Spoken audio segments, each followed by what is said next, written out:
आमना, कहाँ हो? क्या हो गया है? क्यों इतनी सुबह सुबह चिल्ला रहे हैं? साकिब और बी अब तक सो रहे? मेरे ख्याल से अभी तक सो रहे हैं। क्यों? कमाल करती हो, कैसी माँ हो तुम? तुम्हें ये नहीं पता कि तुम्हारी औलाद जाग रही है कि सो रही है? क्या हो गया ऐसा आपको? आप हर बात का इश्यू क्यों बना लेते हैं? सोई तो रहे हैं और क्या कर रहे हैं? मैं उठा देती हूँ बाबा। बस बस रहने दो।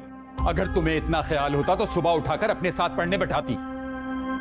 लेकिन बाबा इतनी सुबह वो दोनों नहीं उठते। क्यों? तुम उठ सकती हो, वो नहीं उठ सकते।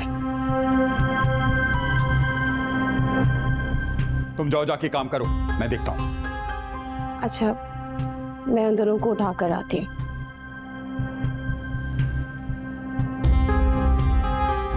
एक कप कॉफी भिजवा दो ऊपर। मेरी बात सुन, आज के बाद बच्चों को उठाने के लिए आप सकीना को नहीं भेजेंगे, मैं खुद उठाऊंगी। यही बात मैं भी कह रहा हूं, थोड़ा बच्चों पर ध्यान दो, उन्हें सुबह उठाओ, पढ़ने बैठाओ। उनके साथ तो तुमने बिल्कुल सौतेलों वाला रवैया अख्तियार किया हुआ है।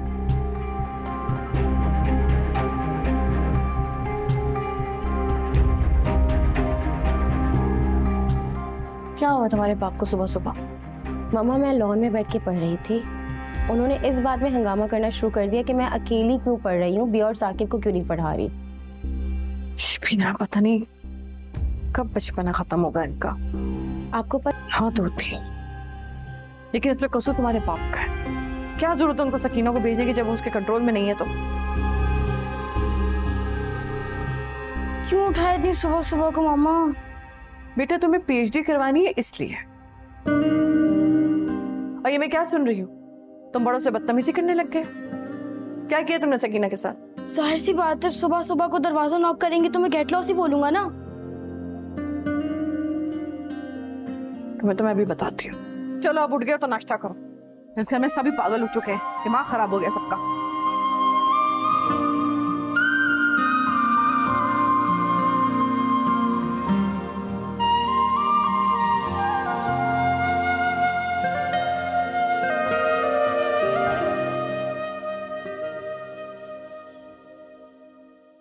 बहुत ही गर्मी है बाहर और महंगाई है कि बस तौबा तौबा।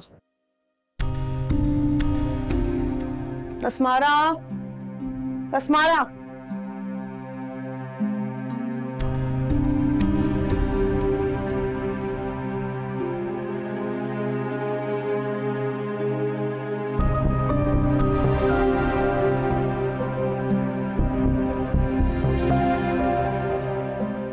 परवा,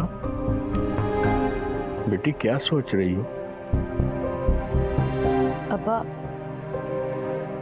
अम्मा पहले भी तो खुद जा सकती थी सामान लेने, फिर मुझे क्यों भेजा करती थी?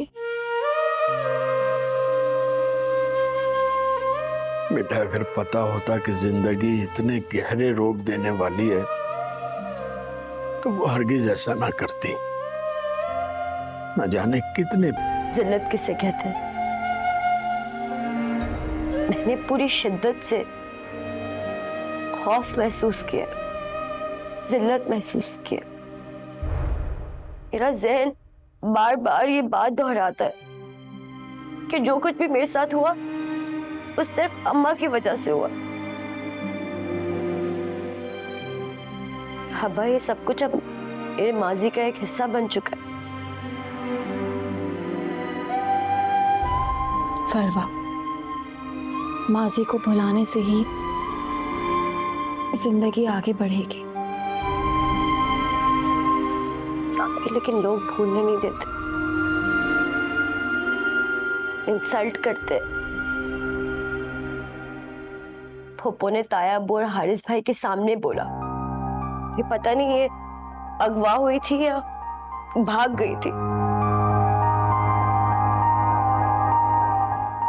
भाभी को मेरी बेटी के बारे में ऐसा नहीं कहना चाहिए था। वैसे तेरे घर वाले जो है ना, दो धारी तलवार है, दो धारी तलवार। वो तेरी मीसनी बहन जो बड़ी सियानी बनती है कहकर गई है कि भाभी फरवा का मेडिकल चेकअप करवा लेना।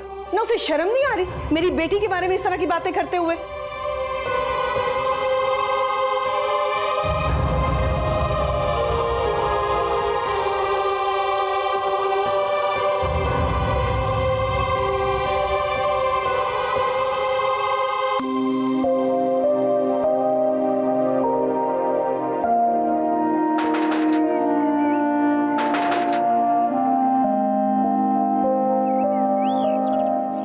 आसिफ भाई जी अस्मारा साजिद को बुला दे।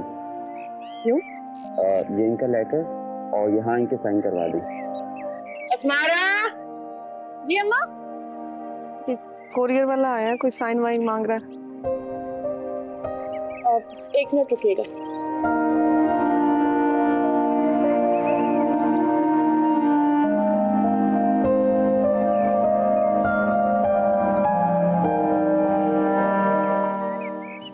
क्या हो गया? अब्बा, अब्बा, ये देखें, मैंने ना रेजिडेंस के लिए दरख्वास्त दी थी और वो एक्सेप्ट हो गई। क्या सच? अल्लाह का शुक्र है, ये अल्लाह की पाक जात का करम है बेटा, जो इतनी आसाइशें इनायत करता है। पहले उस बेचारे कोरियर वाले को तो भेज दो, फिर खुशियां मना लेना।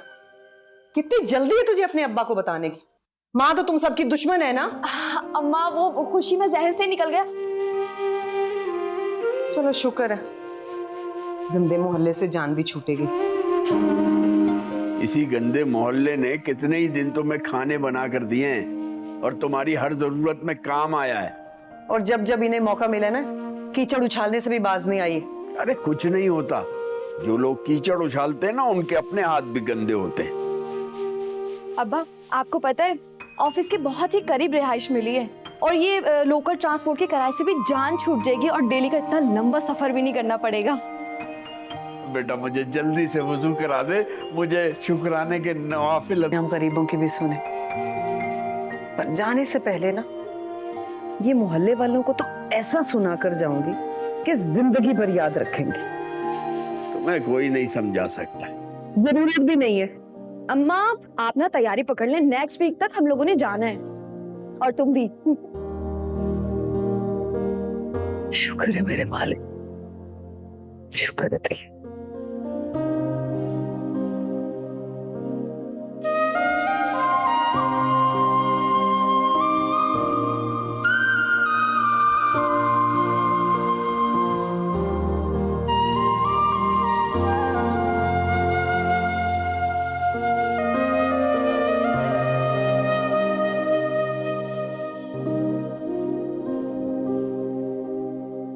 मुझे तो फरवा के अगवा का तब पता चला जब मैंने उसको सड़क पर गिरे हुए पाया। फरवा अगवा हो गई थी?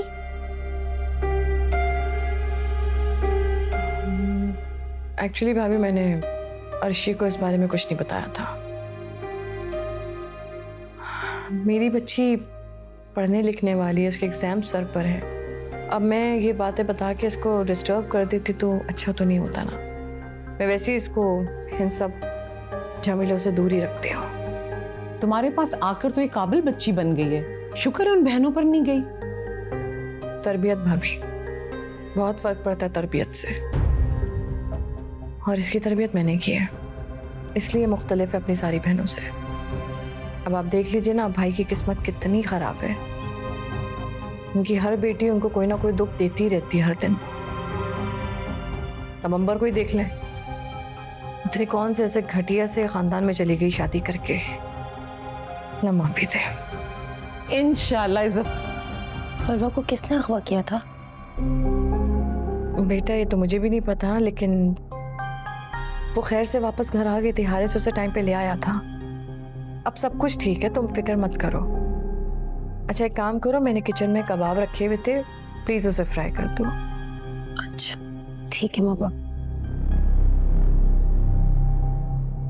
उन माँ बेटियों ने तो हारिस को काट का उल्लू बना रखा है। पता नहीं उस पर कौन सा भूत सवार है। आमना भाग भाग कर चचा के घर जाता है। तो भाभी, आप कोई अच्छी सी लड़की देख के हारिस का रिश्ता क्यों नहीं पक्का कर देती? हाँ बिल्कुल सही कह रही है, मैं सोचती हूँ इस बारे। और वैसे भी औलाद को अगर कंट्रोल में रखना हो ना, तो उसकी शादी करवा देनी चाहिए। अरे भाभी, आपको पता है आजकल ऑफ सीजन चल रहा है और मुख्तलिफ ब्रांड्स पे सेल लगी हुई है। कुछ लिया आपने?